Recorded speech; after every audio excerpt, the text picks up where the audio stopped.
మంది బలహీన వర్గాలకు సంబంధించి అన్నం వండే గదిలో ఒక బియ్యం ఇచ్చేసి మేము కూడా పొత్తన్నట్టు ఉండడం కొరకు నేను అడుగుతా ఉన్నా. కవిత గారు 10 సంవత్సరాలు వాళ్ళ స్వయంగా సరే దయ్యాలు పక్కనున్నాయా వేదాలు పక్కనున్నాయా మొత్తానికి వారి స్వయంగా తండ్రి ముఖ్యమంత్రి, వీరు పార్లమెంటు సభ్యులు, దాని తదుపరి ఎమ్మెల్సీ. ఆనాడు మీరు బలహీన వర్గాల కోసం గొంతెత్తు ఉంటే మిమ్మల్ని బలహీన వర్గాలు విశ్వసించి ఉండేటివి. ఆనాడు 10 సంవత్సరాల అధికారంలో ఉన్ననాడు ఒక్కరికి కూడా అవకాశం లేకుండా ఒక్క విషయంలో కూడా సహకరించకుండా ఉన్న మీరు ఇలా మీరు మాట్లాడుతూ ఉన్నారు. పక్కన మా పెద్దన్న, మేమందరం కూడా వారి తమ్ముళ్ళం. బలహీన వర్గాలకు సంబంధించి విద్యార్థి ఉద్యమాల నుంచి కృష్ణయ్య గారి నాయకత్వం వహించారు. వారి పట్ల గౌరవం ఉంది. వారిని కూడా కోరుతాను, అన్న మీరు రాజ్యసభ సభ్యులు భారతీయ జనతా పార్టీ నుంచి ప్రాతినిధ్యం వహిస్తా ఉన్నారు. ఇవాళ మీ నాయకత్వంలో తెలంగాణ బలహీన వర్గాల ప్రజాప్రతినిధులు రాజకీయాలకు అతీతంగా అందరం ఢిల్లీకి వస్తాం. నరేంద్ర మోడీ ప్రధానమంత్రి గారి అపాయింట్మెంట్ తీసుకోండి. మేము ఇక్కడి నుంచి చట్టం చేసి పంపినటువంటి బిల్లులు ఇటీవల సుప్రీంకోర్టు కూడా తీర్పిచ్చింది.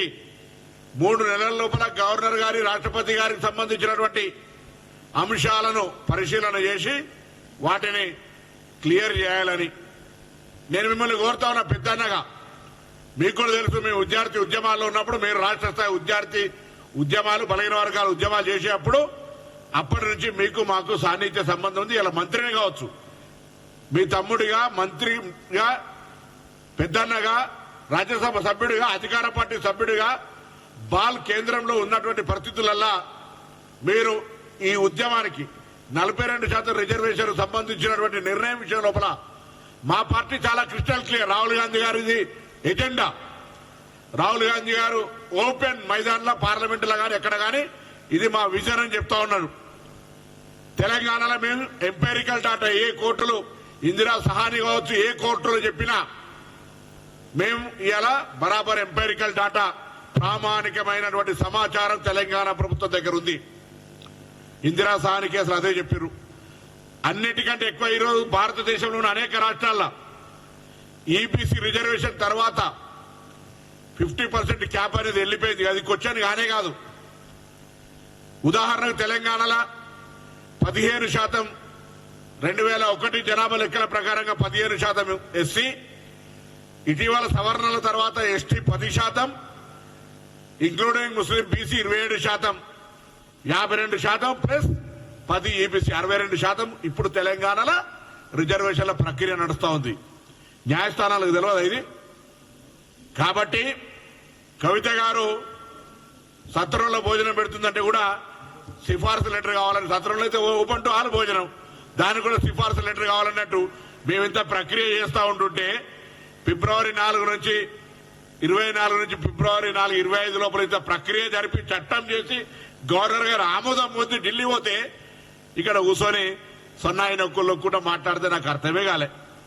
బీసీల బిడ్డలం, విద్యార్థి ఉద్యమాల నుంచి బీసీలకు సంబంధించి ఒక ఆలోచనతోటి ముందుకు పోతున్నటువంటి సందర్భంలో మా ప్రభుత్వం రాహుల్ గాంధీ గారి మార్గదర్శకత్వంలో తెలంగాణ రాష్ట్ర ప్రభుత్వం, అటు ముఖ్యమంత్రి రేవంత్ రెడ్డి గారు కానీ, ఇటు ఉప ముఖ్యమంత్రి బట్టి విక్రమార్క గారు కానీ, మా పిసిసి అధ్యక్షులు మహేష్ కుమార్ గౌడ్ గారు కానీ, యావత్ కేబినెట్ కాంగ్రెస్ పార్టీ కింది నుంచి పైదాకా ఇందుకు సంబంధించినటువంటి ఒక కమిట్మెంట్ తోటి ఉన్నాం.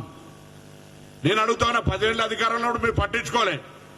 ఇప్పుడు బీసీలకు సంబంధించిన నాయకులు పక్కన కూర్చుని పెట్టుకుని ఏదో మాట్లాడితే మాకు కొంత శాంటిటీ వస్తుంది, లేకపోతే ఏదో ప్రజల్లో పేరు వస్తుంది అనుకుంటే మీ అపోహ. దీంతో ఇంకొకటి కూడా క్రిస్టల్ క్లియర్ అవుతుంది. ఒకవేళ క్రిస్టల్ క్లారిఫై ఇస్తే పర్వాలే, లేకపోతే బీజేపీ, టీఆర్ఎస్ మేము చాలా కాలంగా చెప్తున్నటువంటి దోస్తాని మళ్ళొక్కసారి కాంగ్రెస్ పార్టీని ఎక్కడో కాడ ఇరికేయాలనేటువంటి ప్రయత్నం కొరకు కుట్ర చేసే ప్రయత్నం చేస్తున్నారు. దీన్ని బలహీన వర్గాలకు సంబంధించిన అంశాన్ని తాకట్టు పెట్టి నేను మళ్లీ కోరుతా ఉన్నా, దయచేసి బలహీన వర్గాలకు సంబంధించి కాంగ్రెస్ పార్టీ మా ప్రభుత్వం ఏర్పడ్డ తర్వాత ప్రతి కార్యక్రమం ఓపెన్ లా ట్రాన్స్పరెంట్ గా కార్యక్రమం చేస్తా ఉంది.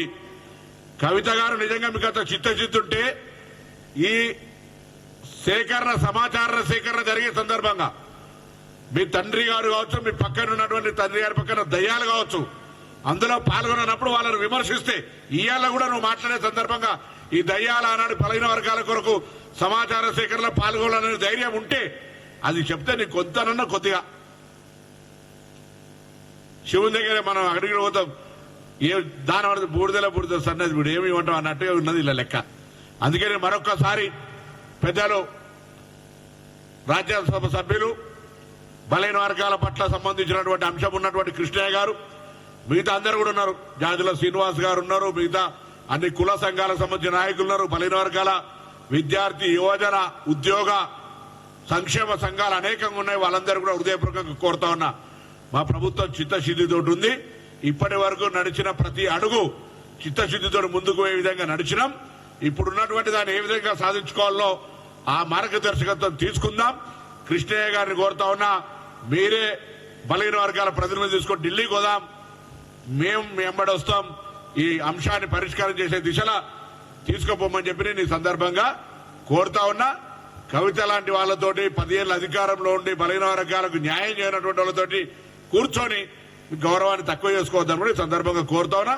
కానీ మీరు టీఆర్ఎస్ బీజేపీ ఒకటే అనే ఇండికేషన్ తోటి కూర్చుంటే నమస్కారం, నేను దానికంటే ఏం అభ్యంతరం లేదు.